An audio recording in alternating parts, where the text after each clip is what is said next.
Okay guys, gonna do a quick video. Mostly this is to help out the local guys. We got some new guys in the club, but a lot of what we're gonna talk about is applicable kind of to all slot cars of this type, or at least most of what we'll talk about is.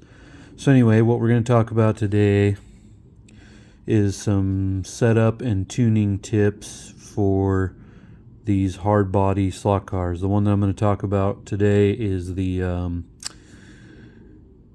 well, we call it the Econo car, but it's also known around here as the Hannah chassis, or around the country it's often just referred to as a Rattle chassis.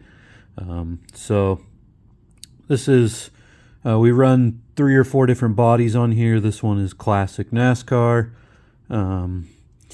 To start off with the tips, this is, in my opinion, the best body for the class. It's extremely low. It has the widest front and rear arches, even though we are not limited to the width of the body. We're limited to 3 inches, 250 thousandths, or 3 1/4 inches.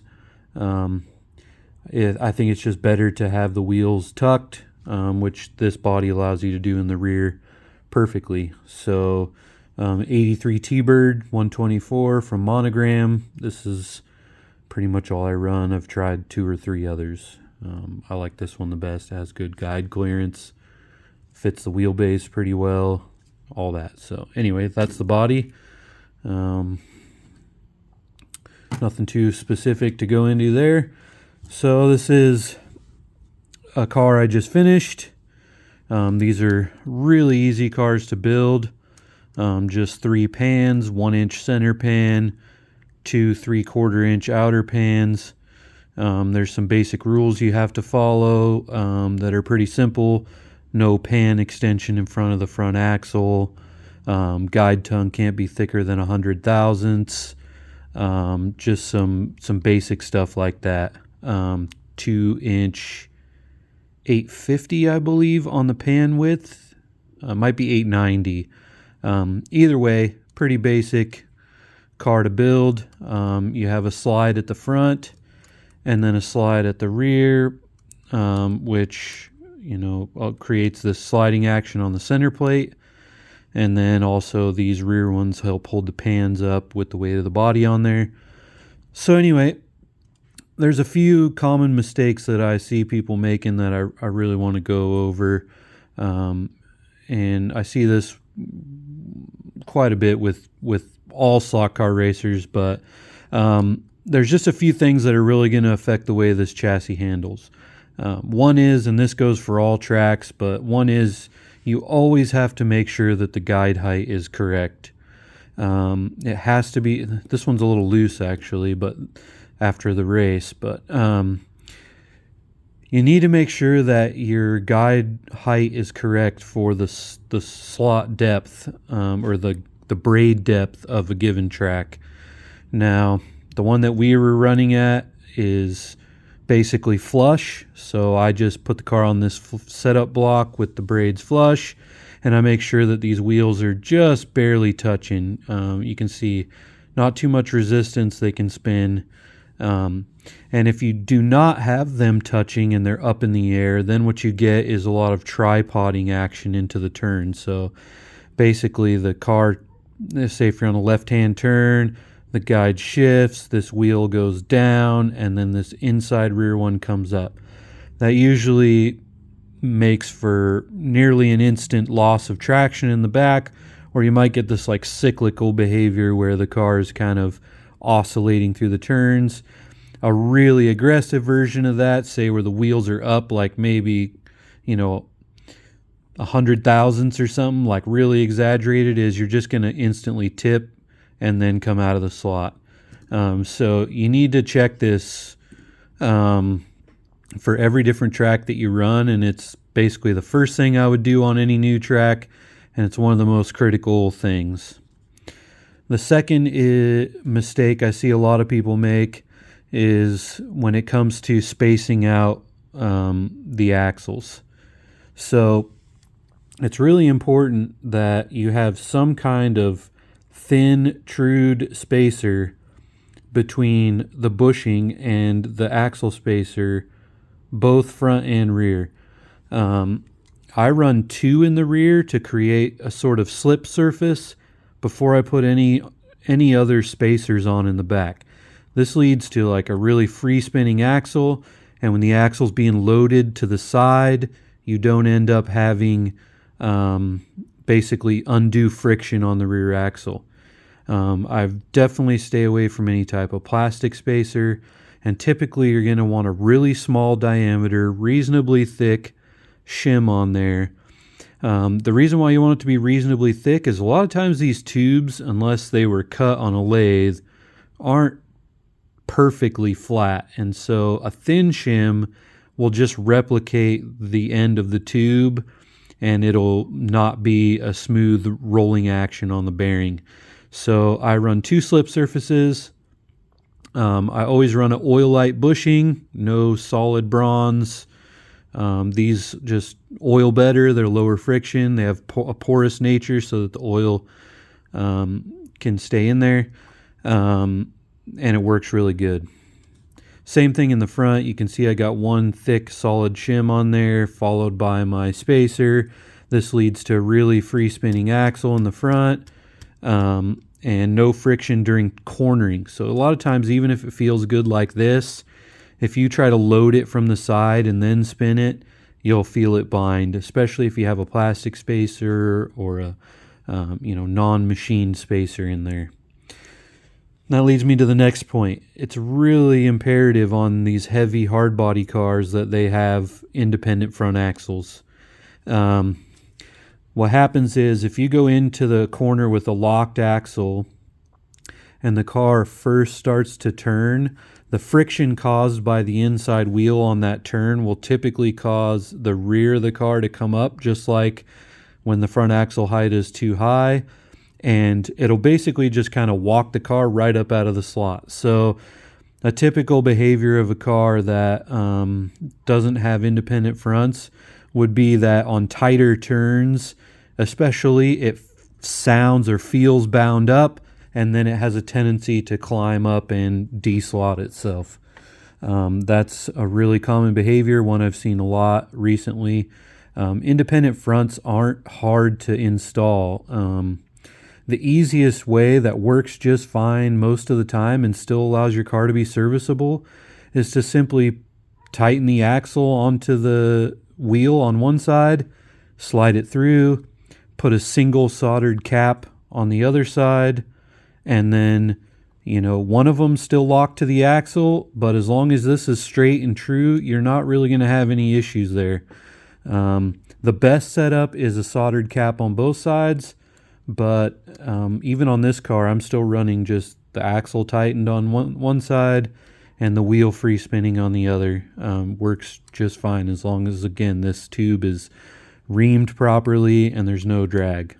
Okay.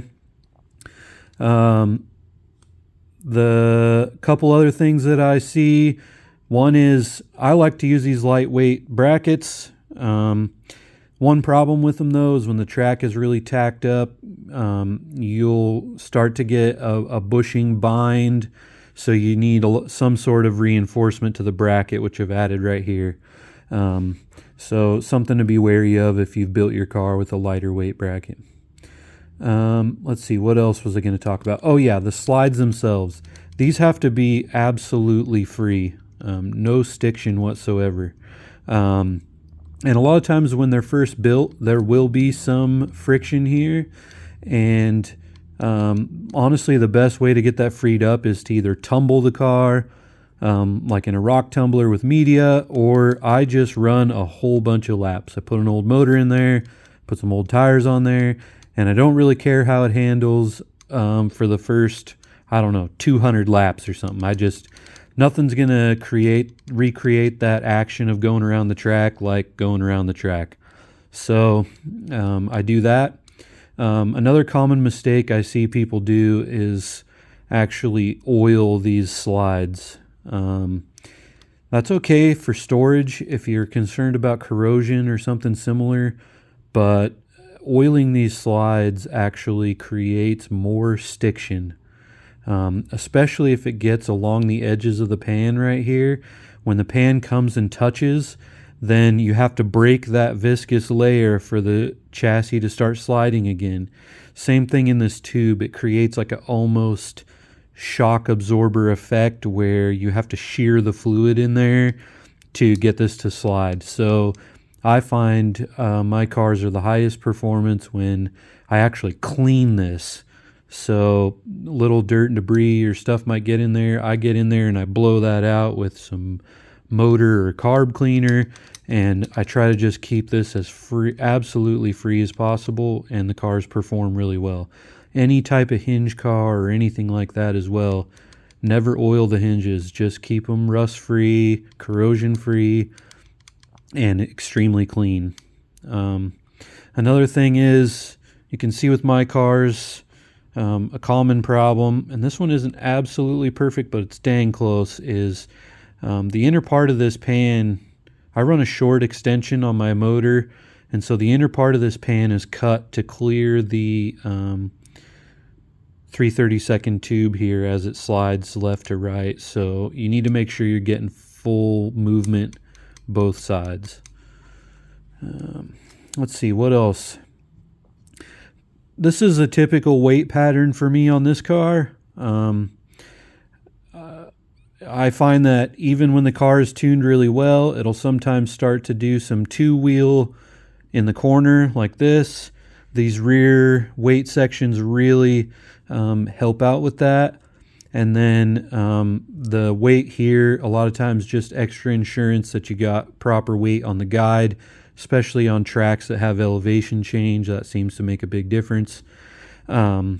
It's also important, if you're building your own car or if you're modifying one that's already built, that the motor position is also flush with the bottom of the chassis. So you can see it has a slight angle down. That's because for this tire height, it has to be slightly angled up, but you want the center of gravity as low as possible.